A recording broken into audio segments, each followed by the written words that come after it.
Okay, so let's get going because I know everybody's time is kind of precious and it is a Sunday afternoon in Connecticut anyway. It might be Sunday morning still out west.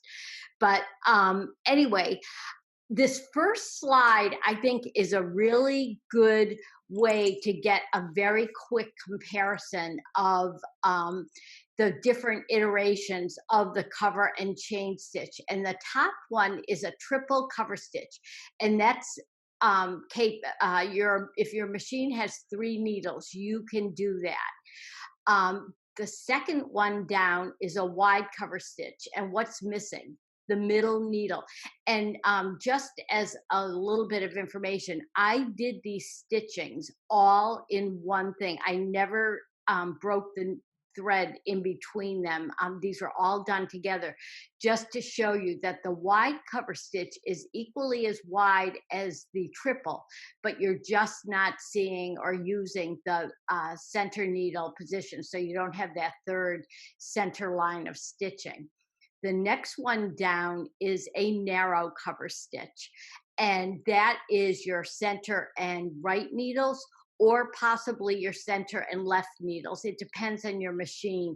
And my machine doesn't care whether you use the center right or center left needle selections, but some machines do. So if you have your owner's manual, it would be good for you to double check it, because I know some will specifically say use your center and right needle or your center and left needle.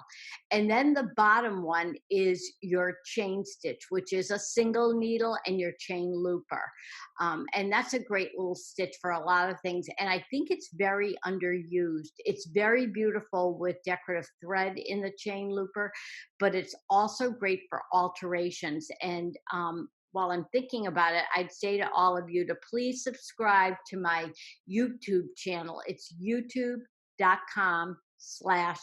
Yellen for my serger tip clips, because I have a lot of them on overlock stitching, a lot on cover stitching.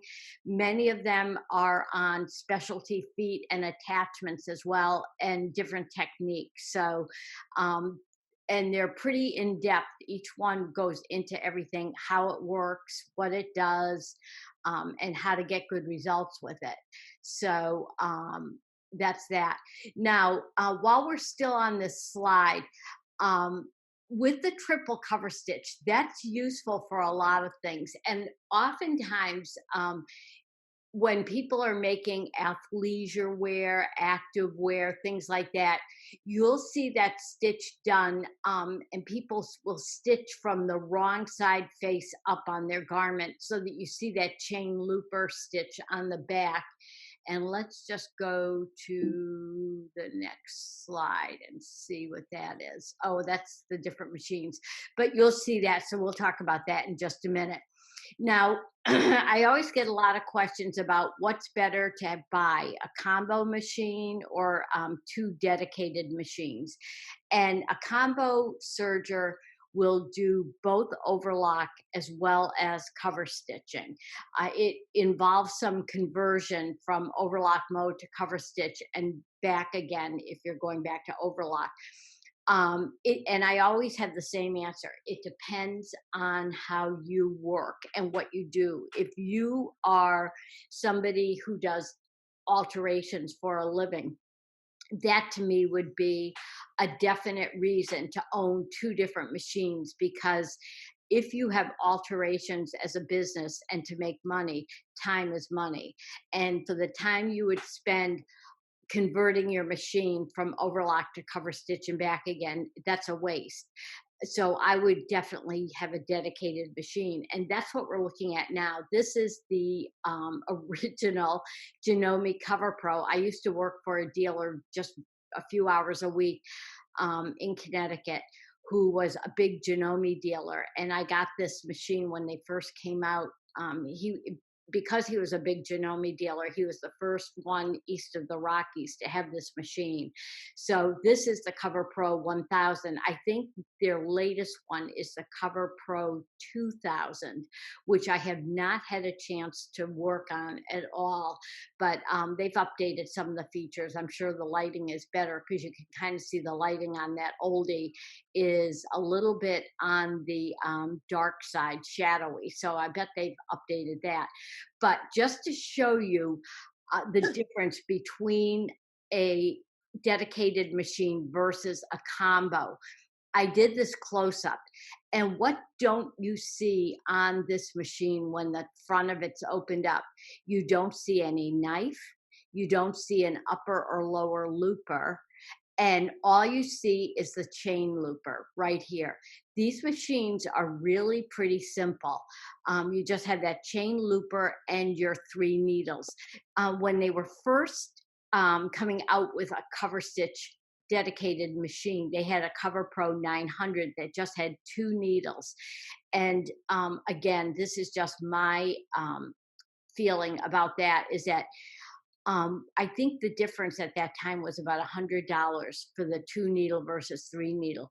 And to me, it just seemed crazy to only get a 2 needle if that $100 didn't make a difference to you. I think the 3 needles is much more versatile because you can do a wide cover stitch and triple that you could not do with a 2 needle. But just going back to this left photo, you can see you've got your hand wheel, you've got 4 cone pins in the back. You'd have them for your 3 needles, and this one would be for your chain looper. Your hand wheel works exactly the same as it does on your sewing machine and serger. You also have your differential feed setting and your stitch length adjuster.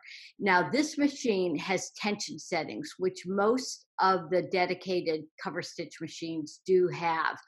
And you can check your manual for the settings that are going to work best, what the normal settings are. But while we're talking about settings and your manual, I always like to say to people, think of those as guidelines, not hard and fast rules. I like to get myself into the neighborhood of having the right settings, but you're always going to run off a test run on your sample fabric that's going to match your project fabric. And if you need to adjust one needle tension or the looper tension to make it look perfect, don't hesitate to do it. Just because the manual gives you that, think of it as guidelines, not hard and fast rules. So you can do what you want to do. These 2 little screws that you see down at the bottom are for attaching specialty attachments. And I just had an email that came in right before I went on Zoom a few minutes ago. And somebody said that she had a baby lock knit binder that fits on the Janome machine. And I will say some of those attachments, whether they're the same brand or not, will fit on different brand machines. And what I would suggest with that is if you're not sure whether one or another will fit on your machine, you can always go to a dealer, bring your machine with you, and ask if you can see if it'll work on your machine. Because I know that the baby lock attachments do work on, I think, Bernina cover stitch machines or combo machines. They work on the Janome, and I'm not really sure about some of the other brands. Those are the ones that I have seen myself and that people have told me about. So that's just a little FYI for you. And something to know is that not all of the companies make as many feet and attachments as each other. So if that's going to be something that you are interested in exploring more, definitely when you're shopping around for a cover stitch machine or a combo machine, say, hey, what do you have available for specialty feet and attachments, both for overlock and cover stitch? And the dealer should be able to give you that information. Are there any questions so far, Elena?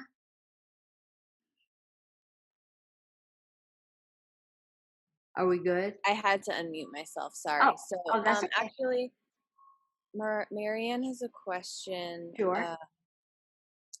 Someone said that there is no reason to adjust needle tension different from each other. Was I have found that there are times when I do have to adjust that. Now, on the Janome, you see 3 different tension dials on the for the needles. Those are right here. This is your left, center, and right needle. This one is for your chain looper. But I have found, if I recall, now I haven't used this machine for a while, but I used to find that I did have to adjust.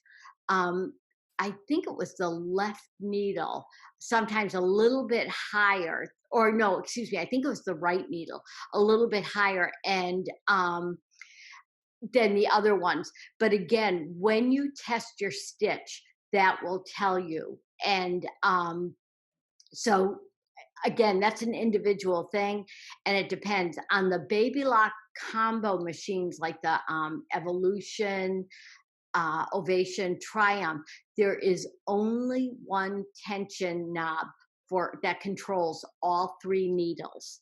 So that one that will adjust all of them simultaneously. Does that answer your question? okay. Okay. Um, would tension be different for woolly nylon, or would you only use that in the looper? Um, you can use woolly nylon in your needles, but again, you would have to experiment because every machine is different. And even though it might be the same brand, you may need to do some fine tuning on your tension adjustments, either in your chain looper or your needles, because it does vary even within the same brand of machine. And I like to say it's almost like getting in a car that you and your neighbor bought the same year, make, and model of a car. Your car might feel a little bit different when you drive it versus your neighbor's. And there are those little subtle differences even on the same machine from one to another. Okay. All Thank you. right. Sure. Okay, so any questions about this? You can see how simple a dedicated machine is, really no muss or fuss. Um, so let's go to, oh, this is doing conversion. Now, the machine conversion from Overlock to Coverstitch can vary greatly between brands and models. But this one, I'll show you on the Ovation some of the differences. Number one, you see a Coverstitch table. You don't see that knife guard anymore. Um, that is going to be taken off. On my machine, you would just press lightly on those little 3 lines and slide the knife guard off that is usually on for overlock mode. On a combo machine that has an upper looper and a lower looper, you know the upper looper is the one that goes up and over the fabric as you're stitching along. So you need to lock that down in cover stitch mode, because if you leave that unlocked, it's going to pop the cover stitch table off. So you want to lock that down. And on my machine, you just turn your hand wheel towards you, lower the upper looper as far down as it will go, then flip this little lever from up to down to disengage it. And you can see the line that shows that now it's under the cover or under the bed of the machine, and it's not going to pop up. Again, on a combo machine, and these are things that go across the board, no matter whether you have a Viking, Bernina, Baby Lock, Janome. On a combo machine, you've got a knife. You need to lock the knife for the same reason, because you can stitch anywhere on your fabric with a cover or chain stitch. So you're going to lock your knife, and that also on some machines you might have to just swing it down, and others will have different little ways to lock the knife in place so that it's deactivated for the cover stitch. On this one, you're seeing, this is my stitch length dial. This stitch width dial never enters into the picture at all, and we'll talk about that in just a minute.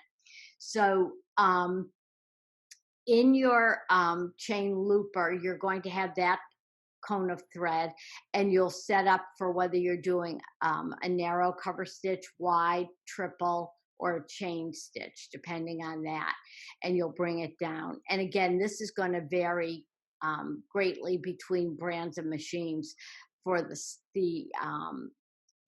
threading routes and how you do that. So this one, you can see this is the knob that I was talking about that controls the chain looper tension.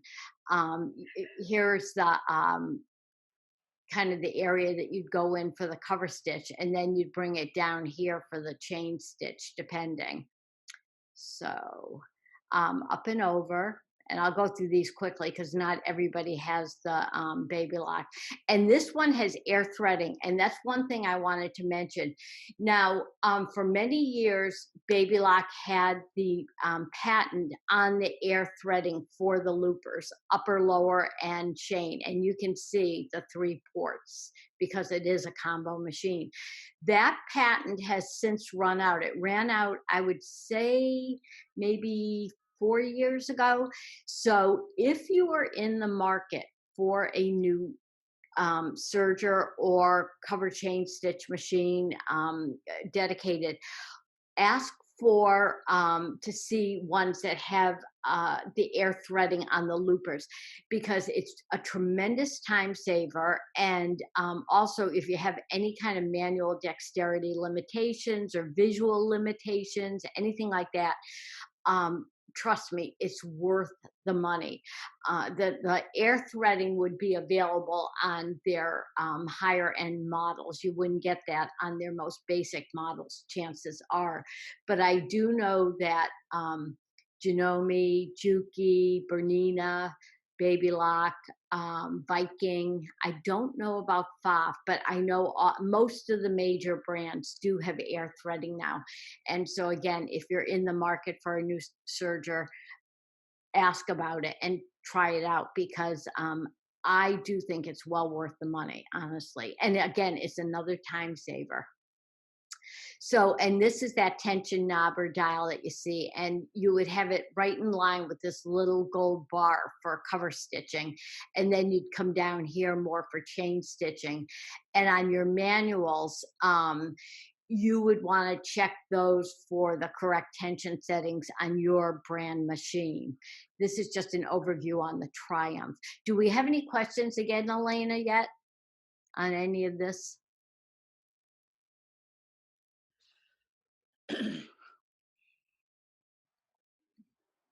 No questions so far? Okay. So on a combo machine, they will give you the positions for doing your needle threading on that. And usually the threading route is entirely different on Coverstitch versus Overlock. So you'll want to check your manual.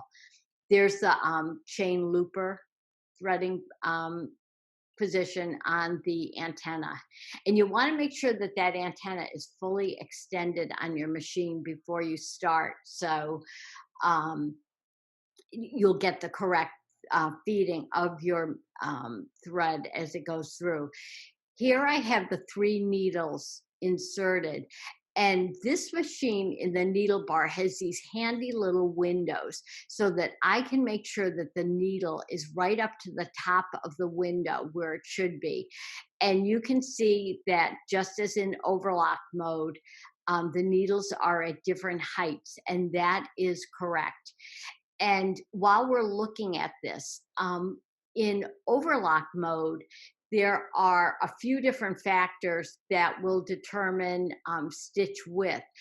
In cover chain stitch mode, the only thing that determines the width of the stitch, we're talking right to left, not stitch length, is needle positions.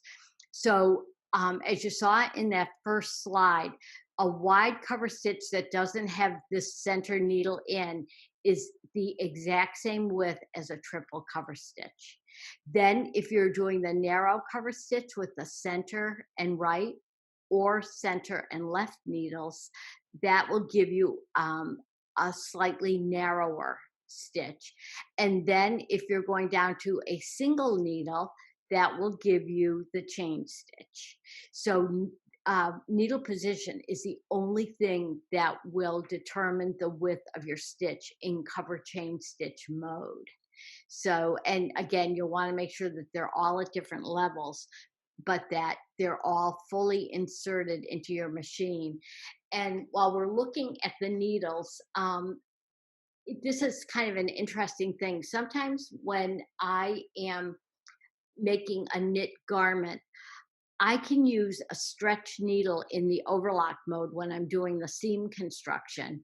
But then when I go to cover stitch mode, I have to switch to an ELX 705 needle to get good formation of my stitches.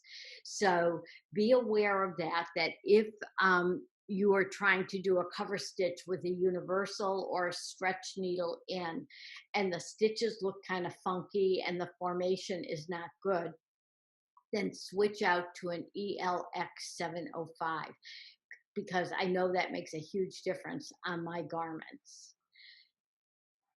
So let's go to the next one. This is just the pre-tension area on the back of the upper left part of my machine for the threading guides, and then just coming down into the threading channels. You can see that typically in overlock mode, I'd be way over to the right for the channels for the threading of the loopers and the needles. Cover chain stitch, entirely different. And then coming down, and you always want to make sure you're in back of the correct guide. It's not so much of an issue in cover chain stitch mode, but I notice that sometimes when people are in overlock mode back here, those are the needles that are recessed, that sometimes they come down with their thread and then cross over to this front thread guide and then come down, and it kind of makes a thread jog left and then go into the needles. You always want to make sure your thread comes straight down from above and into your needles. And then with the chain looper on my machine, when you whoosh it through the air threading for that chain looper, there's a little black box kind of area when you open the door to the left side of the machine, and you pull about 20 or 22 inches of thread, and it stays under the machine to start with. You want to make sure there's about 4 inches. And again, that can vary from machine to machine, but it forms kind of a little puddle in that black box. These. Oh, hey, Gail, does it matter? Oh, someone answered. We had a question. Does it matter which order you thread the needles? But on this machine, it does not matter, but on some machines it might. So you want to check your manual on that. Okay, thank you. Sure. And while we're looking at this view of the machine, this is your needle tension. And as I said, on my machine, I only have one tension knob that controls all 3 needle threads. But on that Janome dedicated machine, you saw 3 separate tension knobs for each needle. So you can fine tune each one separately. But the other thing I wanted to point out here is this little knob, and most of your machines will have this in some form, whether it's here or oftentimes it's right up here on your machine. And that's to adjust the presser foot pressure.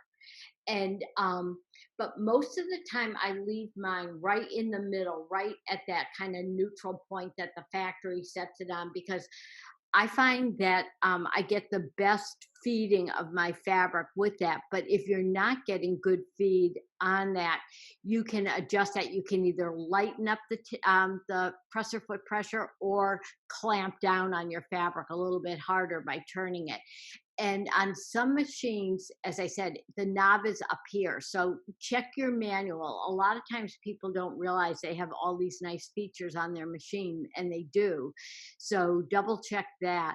But if you have the knob on top, I know my Evolution had that, and but there was no way to know exactly where the center point of it was, so I just took a little Sharpie marker so that I would know where the original position of that was. So that's just a little FYI. So let's look at these cover stitch comparisons. As I said before, the only thing that matters as far as stitch width goes is needle position. And when do you use these? I love a triple cover stitch. I like to use a triple cover stitch on athleisure wear, but I like to stitch with the fabric wrong side up so that the chain looper shows on the right side.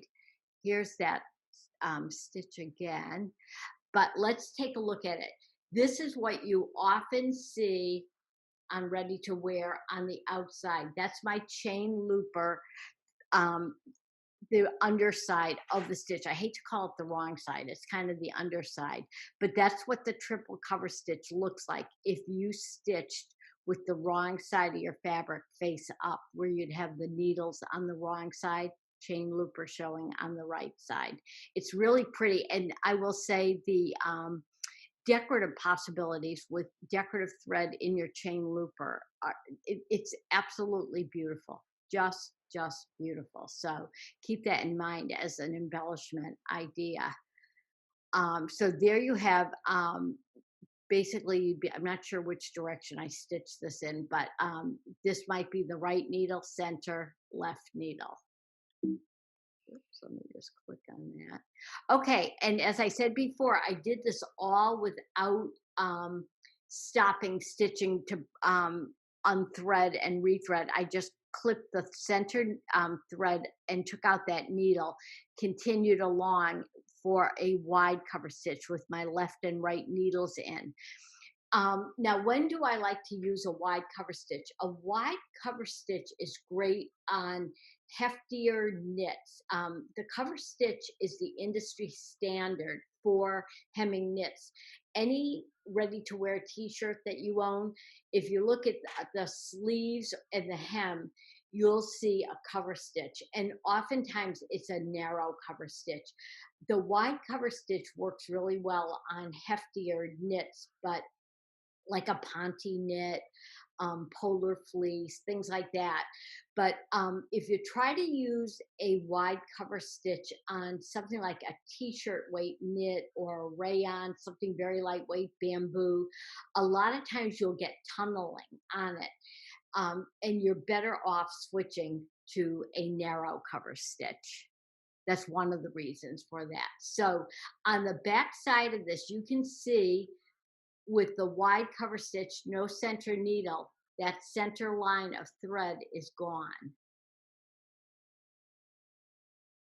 So there's a close-up of the wide cover stitch. Again, very pretty. And good for, sweatshirt fleece is another thing that's great on. So think of the wide cover stitch. If you're getting tunneling using it on a lighter weight knit, try switching over to the narrow cover stitch. And here it is, speaking of which. So what I did was I moved that left needle into the center position and it had the right needle. So it skinnies down the stitch a couple of millimeters. And that's the most appropriate one for like an ITY knit, t-shirt knit, bamboo, any of those. And there it is on the underside that you can see. Very similar, just not as wide, a couple of millimeters narrower. There it is close up. And then we get down to the chain stitch. And now when you're doing the chain stitching with a single needle, you may have to play with your tension a little bit on both the chain looper and the needle. So again, check your manual to get in the right neighborhood for it, but don't hesitate to make some changes and fiddle around with the tensions yourself to get them the way you want them to look. And the chain looper, or excuse me, the chain stitch is a great stitch, and nobody ever thinks of doing this. But if you are fitting a garment and you stitch in the seam with a chain stitch, it's so easy to pull that out from the last stitch back to the first stitch. It's super, super quick instead of having to use a seam ripper to pull it out when you've basted in your fitting stitching line for on a sewing machine. So keep that in mind. I had a woman, and I do have a tip clip on that to show you. I call that the agony and the ecstasy of the cover chain stitch, is that it's super easy to pull it out from last stitch back to first, but which is great if that's what you want to do. But if you don't want to do it, it can be kind of annoying if you accidentally pull it out. But for making, doing fitting, the chain stitch is a wonderful one to keep in mind because you can take it out. And if you're working on delicate chiffons or lightweight silks or even polyesters and things that can snag if you're using your seam ripper, because you don't need to use your seam ripper with this, you're never going to have a problem snagging the fabric. And it also puts less stress on the fabric as you're ripping out stitches. How are we doing so far for questions? Um, Gail, are you by chance seeing that there are people trying to get into the meeting at this point that you have the ability to admit? I do. I don't see that right now, but should I go to it? If you look at participants or waiting room, I think there are a couple of people that are waiting. If we can't get them in quickly, we will just send them the recording. But I would like to make an effort to really try to get everybody in. Okay. But I'll say admit all. I have it. Okay, good. Hey, everybody who's new. Thank you. yeah, there's a waiting room just for security purposes. That's why it's not going to automatically let people in. The host will have to let people in. So Okay. thank you for bearing with us, Oh, Michelle. that's great. Yes. Thanks. And thanks for joining us. And we will be posting this on YouTube. So if you missed the beginning part of it, not to worry, you'll be able to see the whole thing. So, okay. And Well, there's a couple of questions we've got. If we okay. want to take a pause, I know we have a limited amount of time, but number one, when showing the chain stitch on athletic wear, are you stitching the seams with this technique? And go ahead, you can answer that one first. On athletic wear, most of the time, that's or 100% of the time, it's done on a knit fabric, and it's usually a very close fitting fabric. What I do on my things like my leggings and things like that, I use a 4-thread overlock for construction to keep it nice and strong. But then if I want that decorative look of the cover stitch on the seams on the right side, after I've used that 4-thread overlock, I will switch over to my triple cover stitch and stitch from the wrong side of the fabric, with the wrong side of the fabric face up, so that that chain looper thread, like down here, this is just the narrow one, but let me see if I can go back. um let me see if I go back to the triple cover stitch and you see the wrong side. I'm trying to go back, and for some reason I'm having a little issue. Oh, here we go. Okay, wait a minute. All right, so hang on. There's the wide cover stitch. This is what you would see on the right side of my fabric. So first I use the 4-thread overlock, and then I use the triple cover stitch if I want that decorative element on the outside. And oftentimes it's most effective with contrasting thread to your fabric so that it really does show up. But if you don't want it and you want to use matching fabric or a similar color to your fabric, you sure can do that too. But that's a case where using something like a woolly nylon makes it very flexible and stretchy. Does that answer that question? Okay. A couple more questions. We'll see if that was a good answer. What do you use the chain stitch for other than basting? I know you have some fun things like that. And then there's a Oh, yeah. couple of questions coming in. The chain stitch, if you put in a heavyweight decorative thread in your chain stitch, it makes the most stunning, beautiful stitching as an embellishment on that. But the chain stitch is good. Most of the time, I would use it for basting in things, but I use it primarily for embellishment, to be perfectly honest. But you can also create a thread chain with it. Now, one thing that I didn't say, another big difference between overlock versus cover stitch, and this is huge, and you might want to write it down so that you remember. No matter what machine you're working on, you always chain off in overlock mode before you go onto your fabric. When you're in covered chain stitch mode, not only do you want to start with the fabric under the foot, you always want to start with the fabric under your needles, because if you don't start with your fabric under your needles, I guarantee that your machine is going to jam. Now, maybe at some point, the engineers will figure out a way to be able to cover stitch onto your fabric without it jamming. But as far as I know, as of right now, every single machine, you'll want to start with fabric under the presser foot. And one interesting thing, while we're talking about that too, is that depending on your machine, sometimes it takes 4 or 5 stitches for the needle to pick up the chain loop or thread. It doesn't mean there's anything wrong with your machine at all.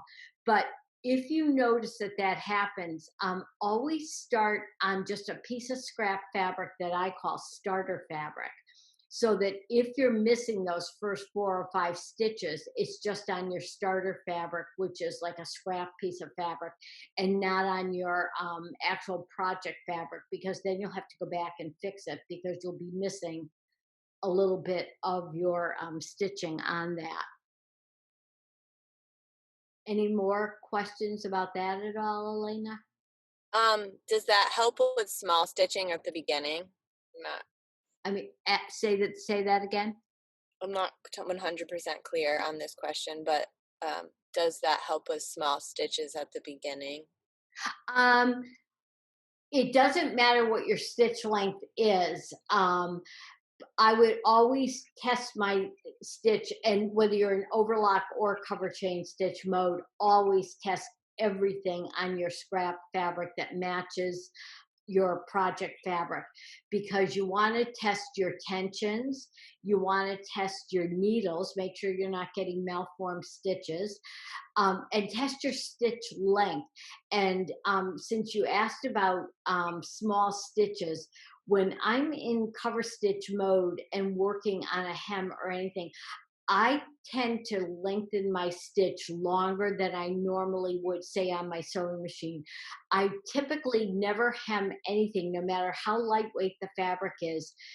When I'm cover stitching a hem, the very shortest that I have my stitch length is 3.0, and most of the time it's somewhere between 3 and 3.5. Because if you look at ready to wear, it gives you a look that's more similar to a ready-to-wear look, and I think it's just a more attractive look than a very short stitch, like a 2.5 or a 2 on that. Okay, so great. Thank you for that. We've got a couple of follow-up questions to that. One I don't want to miss from Beverly was, when switching from 3 to 2 threads, is it necessary to remove the needle? Yes, it is, Beverly. Why would you want to poke an extra hole? And I get that asked that all the time, like going from um, a 4 thread overlock to a 3 thread or to a rolled hem. Yes, take out the needle because you will get a better stitch formation also with just the needles that you're using in there. And also, rather than leaving the cone of that extra cone of thread on your machine with that tail waving in the wind, and this is especially true in the summer when you might have a fan running or air conditioning running, if that tail is waving around and blowing by a fan or air conditioning, it can latch on to an adjacent thread and cause a jam in your stitching. So take out the needle and just take the cone off. It only takes a few seconds to do, but you will get a better looking stitch on your fabric, definitely. And you Oh, won't be poking an extra hole. great. Thank you for answering that question. And Annoying, isn't it? That's the answer. we've got a couple more. So, is it better to use the looper instead to use the 5th thread to make a garment? Oh, for like a 5 thread safety stitch.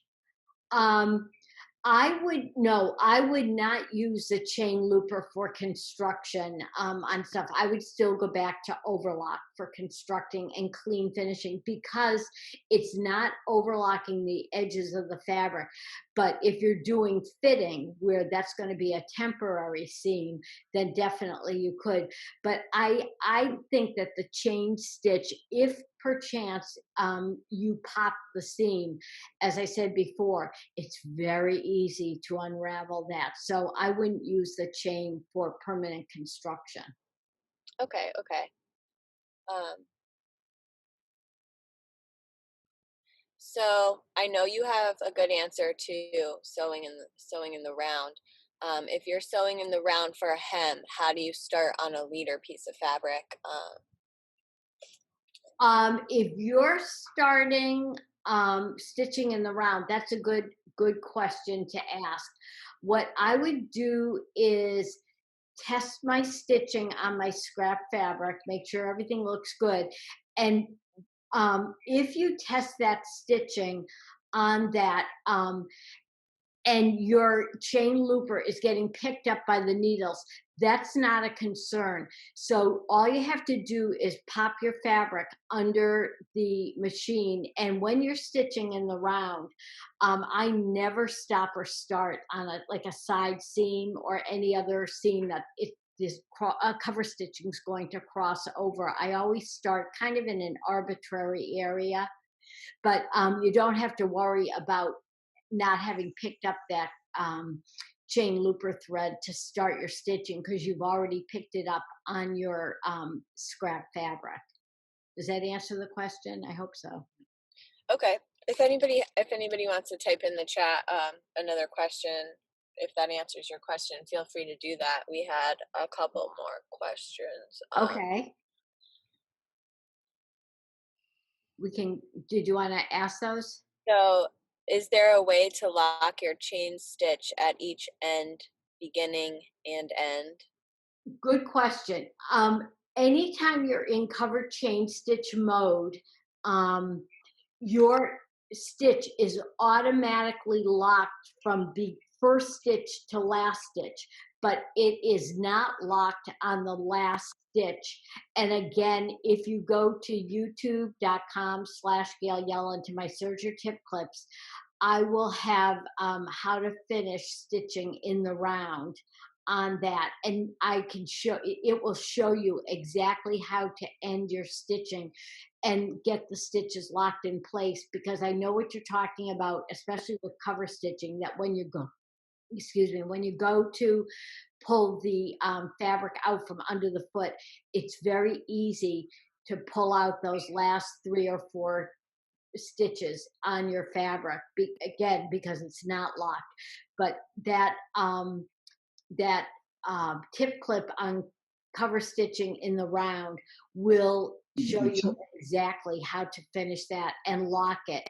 And you'll never even be able to see where you started and stopped. I have a lot of good little tips within that Serger tip clip.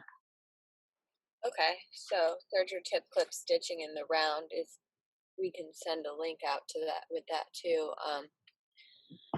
Still a couple of questions on, if you start on a test strip, are the stitches locked when you get to your actual garment? As you're going forward, if you're stitching onto your garment from your starter fabric, yes, those beginning stitches are locked, because the only way you can pull out a cover or chain stitch is from the last stitch back to the first. But those beginning stitches will stay put. Good question. Okay, great. I think that we are caught up on the questions, but like I said, if anybody has a further question, just type it in the chat. Okay. And let me keep going here. Okay, we're still looking at these. All right, so just looking at the chain stitch, this is the needle side, this is your chain looper side. It really looks like nothing with serger cone thread, but if you pop again a heavier weight decorative thread, a 12 weight, you can even go down to an 8 weight thread on that, it is stunning. And all you're basically doing is stitching with an embellishment. It's a beautiful way to embellish garments. It's great for home deck, table runners, placemats, wall hangings, quilting, anything like that. You put some decorative thread in that and it looks like $1 million. It's really, really great. So now we're back to those comparison shots again. So that's that. And I know we still have a few minutes. I want to announce that next Saturday, I'm going to do a hands-on cover stitch workshop. It's Saturday, August 8th. It starts at 1 p.m. Eastern time, and it'll go till about 5 o'clock.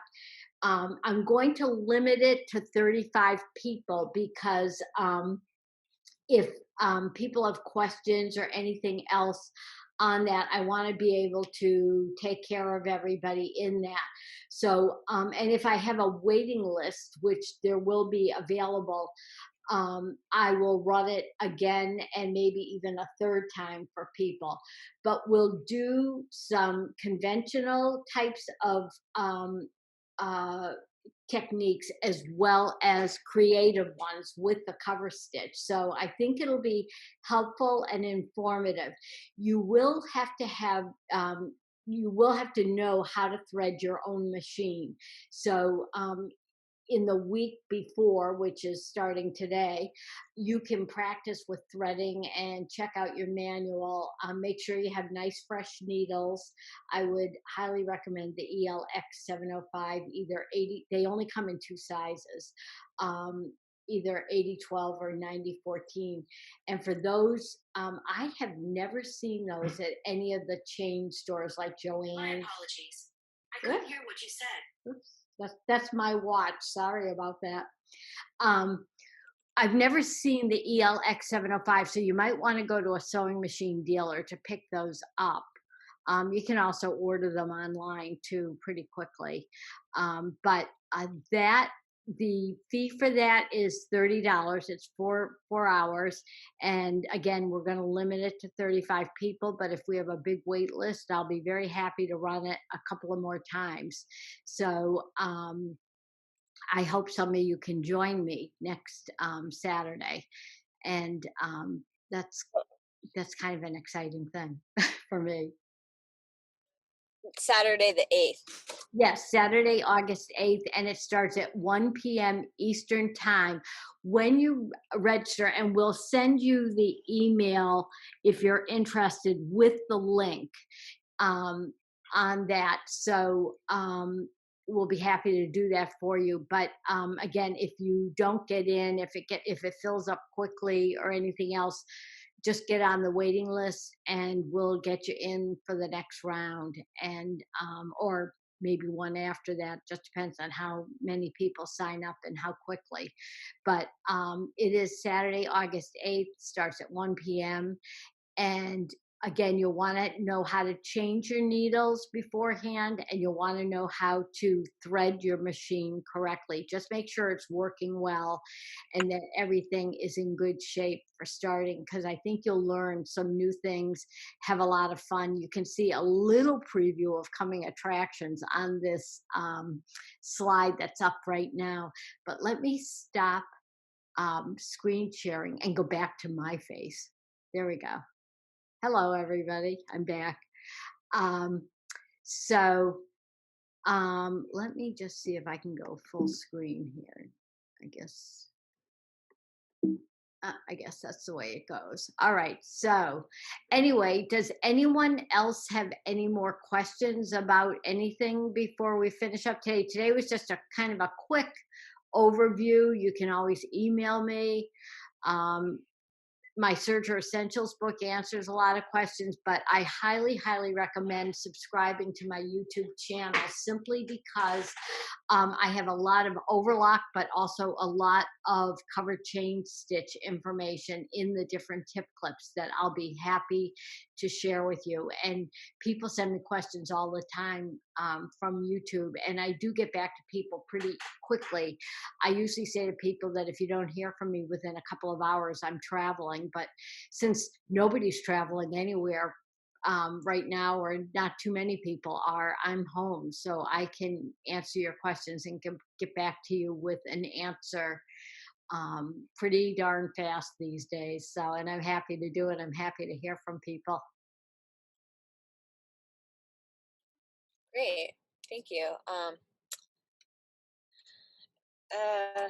Anything you wanted to mention about the class, Elena? I'm really looking forward to it. We'll send the link out to everybody who joined here today. So if you're interested in learning more information, you can go ahead right over to that link. But I think it's going to be a really fun class. And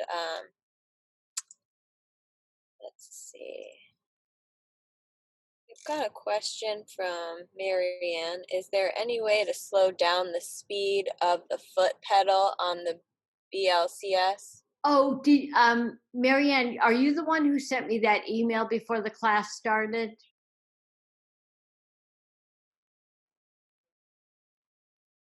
I think if you are, or if it's somebody else who has the same problem, then I do not think that it's anything you're doing incorrectly. I think that the foot control might have a loose wire or something wrong with it. So you may either need to buy a new foot control, or possibly your technician at your sewing machine dealer can fix whatever is wrong with it. But I know on one of my, it was not on a serger, but on a sewing machine, I had a problem with a foot control where it would start stitching about 5 or 6 stitches, and then it would just stop, even though my foot was on the foot control or the pedal. And it was a problem with that internally. So I just had to buy a new one. They're not too expensive, but I think that's something that your technician needs to look at and see if they can correct it on the one that you have. And if your machine is still under warranty, which I don't know how old your machine is, I bet there would be no charge for that, even if they had to give you a new one. That's interesting. Yeah, I unmuted myself. Yeah, the dealer in Wisconsin, who I have no relationship with, he said, yes, he adjusts the potentiometer inside the pedal on occasion. There's a mismatch between the machine and the pedal that they gave it. But the local dealer says, no, there's no potentiometer inside the foot pedal, but I can't take it off because it'll void a warranty. So Right. I'm kind of Um, stuck. well, I think that the solution to it is probably a new foot control. Is your machine still under warranty? It's less than 30 days old. I've Oh, been, absolutely then. yeah. Absolutely. Mhm. Absolutely. Go back and talk to them, let them try it out. But I think if it's something that can't be adjusted, I would definitely ask them for a new one, and they should be able to give you that. That's brand new. Yeah, yeah. I'm Yeah. still learning. Yeah, and that does happen. I've had that question a number of times, not only for sergers, but for sewing machines too.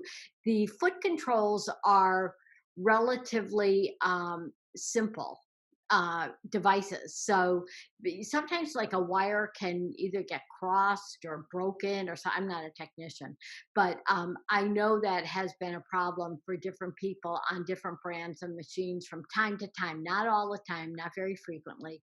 But Mhm. if it is for you, I would ask them for a new foot control. That's a good idea. I hadn't thought about that. Yeah, I would definitely, because especially under 30 days old, definitely. Yeah, Definitely. the dealer was nice in Wisconsin. He said, just send it to me. It's 2 minutes. I won't even charge you. Yeah. But I didn't want to be out of my machine for 2 weeks either. We all get that separation anxiety, I don't know. we? Yeah. I know Right. it's Thank you. crazy. You're welcome. Any more questions from anybody? I'll be happy to answer them. We've got a few more minutes. Well,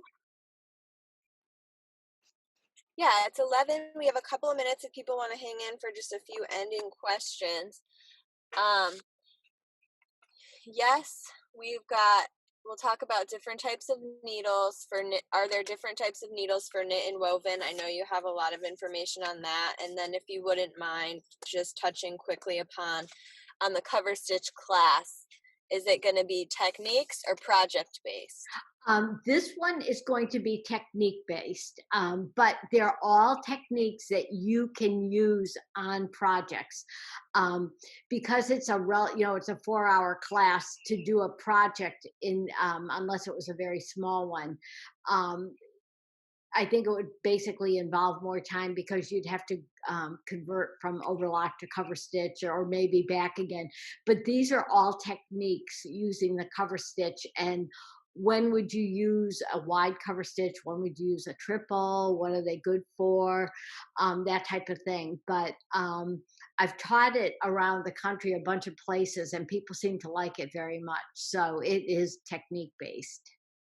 Okay, thank you. And so the different types of needles for knit and woven, maybe you want to mention the Schmetz app, and then we've got Oh, yes. Thank you, Elena. Schmetz Needles has a great app for your phone or your tablet, and they also have it for Androids as well.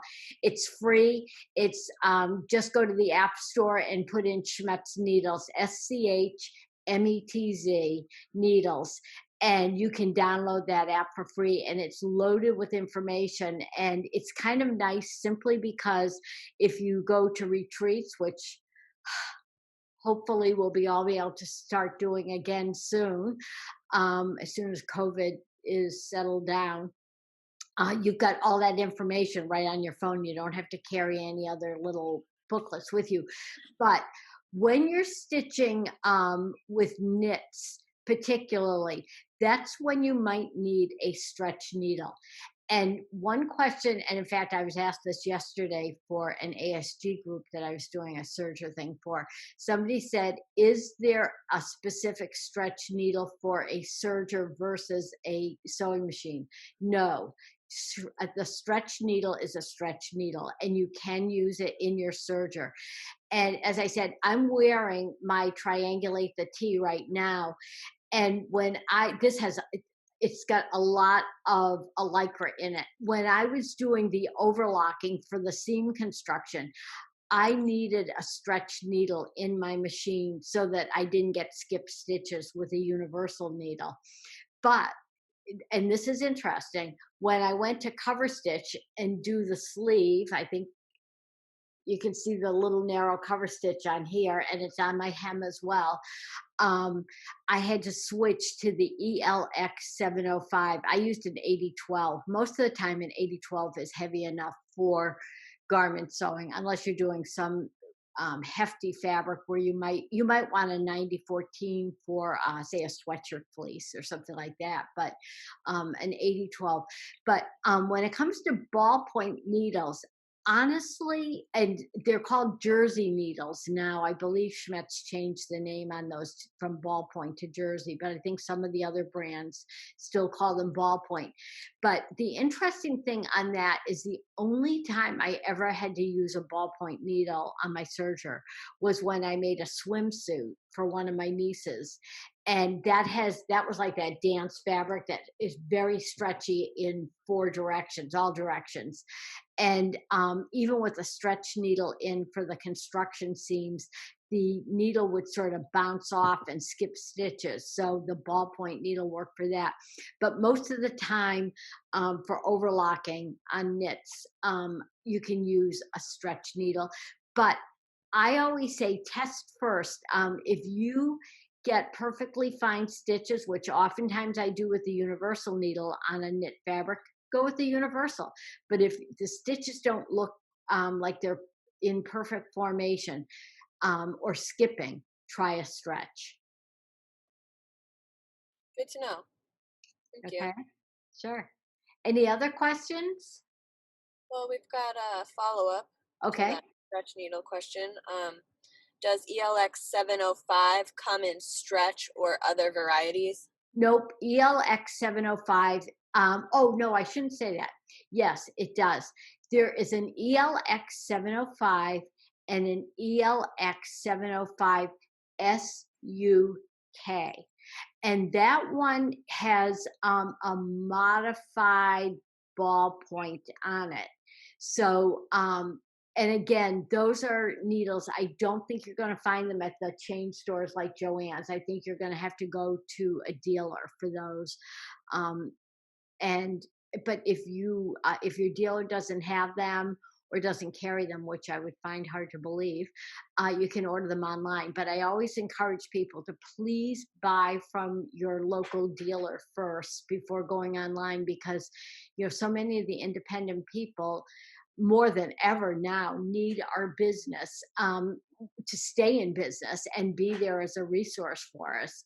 But yes, there is the ELX SUK, and that is modified ballpoint. And sometimes on some of those needles, you'll see the letter CF.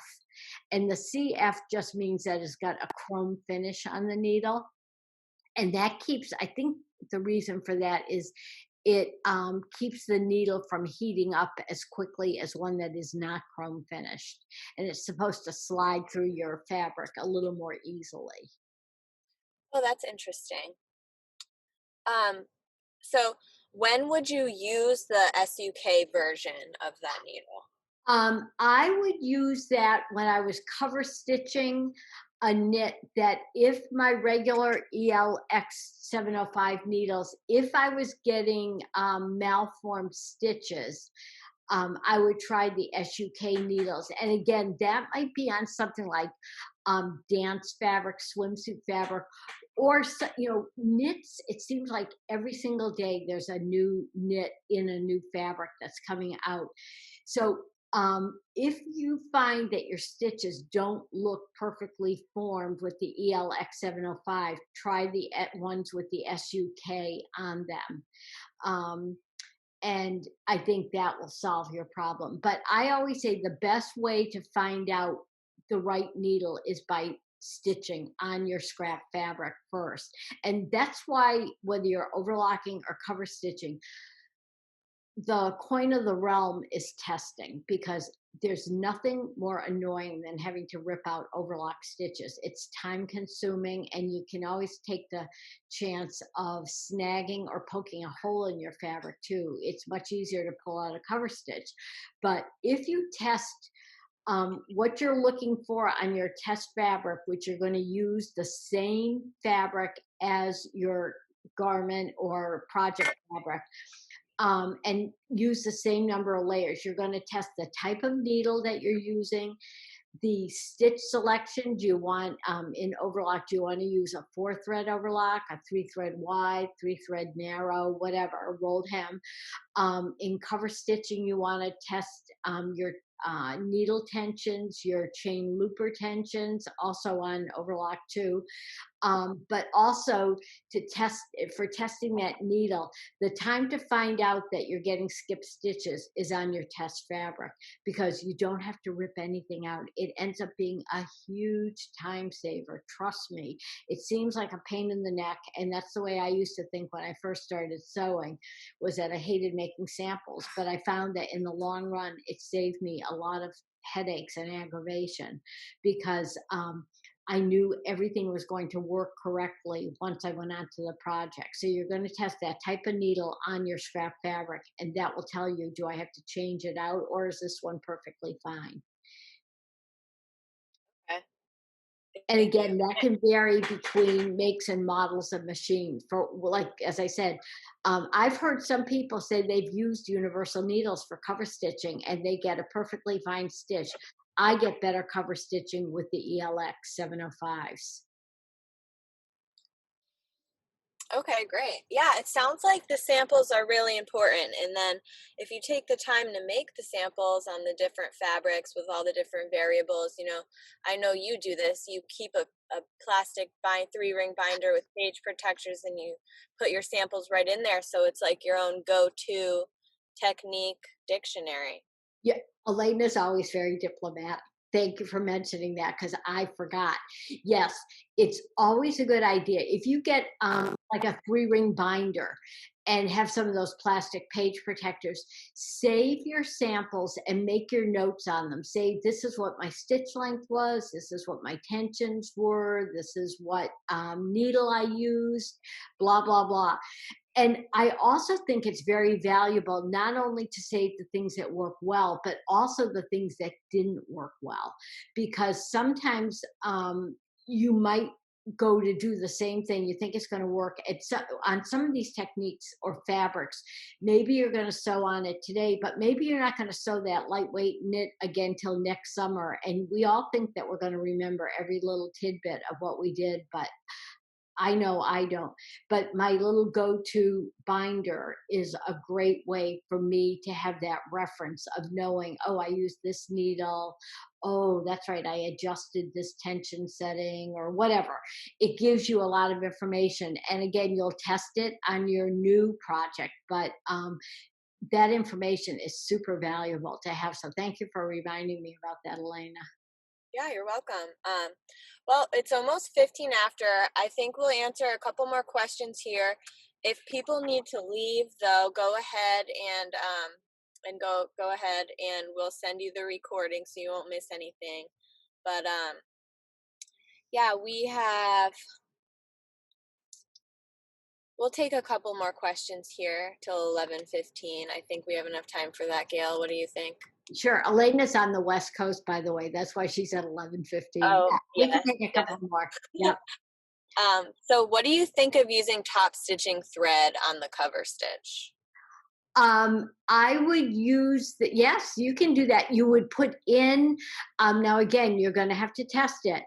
With top stitch thread, that's a heavier weight thread, so you may need to try a top stitch needle. I'm trying to remember if I have used a top stitch needle for cover stitching. I know I've used top stitch thread or thicker thread in my chain looper, but test it out. A top stitch needle has a longer, bigger eye. So the chances of fraying or breaking a thicker thread are less with that. Again, test it. I never say never to anything. To me, it's like, if you can do it and it works well, I love it. But you may want to lengthen your stitch, and this sounds really long, but you may want to stitch with a stitch length setting of anywhere from 3.5 to 4 with that top stitch thread in your needles, because I think you'll get a very bold, beautiful looking stitch. but I'm all for experimenting. I'm doing it all the time. Some of it works great. Some of it ends up in the wastebasket. But hey, if you've got a few extra minutes, test it out. I love, and send me a note about it. Tell me if it works, because I love hearing about this. Yeah, me too. It's always fun to see what other people are up to creatively. Absolutely. So it looks like everybody's grateful. Some people are logging off, going about their day. You know, I hope everybody has a great day, and we'll look forward to sending that information about the August 8th class to you all. We won't be using, somebody had a question, what types of fabric will be used in the Coverstitch class, and will we be using a binder? I don't know, Debbie, if you're still in here, but I know we won't be using a binder, but Gail, do you want to talk about the different types of fabric? Yes, we'll be using both woven and knit fabric, and all of that information, once you are registered and paid for the class, you will receive the downloadable handout that you can print out, and a supply list that will give you very specific information about the types of fabrics that we're going to use for each technique.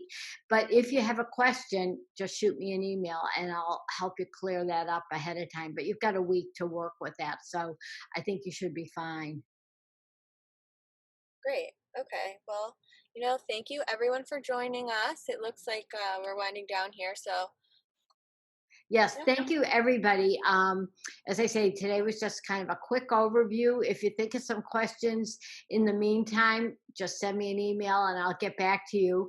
Also, be sure to subscribe to my YouTube channel and the Serger tip clips, because I think that will give you a lot of in-depth information about various, just some simple techniques as well as specialty techniques and some of the feet and attachments as well. So I'll look forward to seeing new subscribers coming on soon. But thank you again for joining me today. I appreciate it. Elena, thank you so much for your help moderating.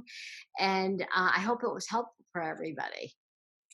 Yeah. Always learn something new. Thank you, Gail. You're very welcome. All right, I'll see some of you then next week. And stay safe, stay well, and keep on stitching. And I'll see you soon. Thanks.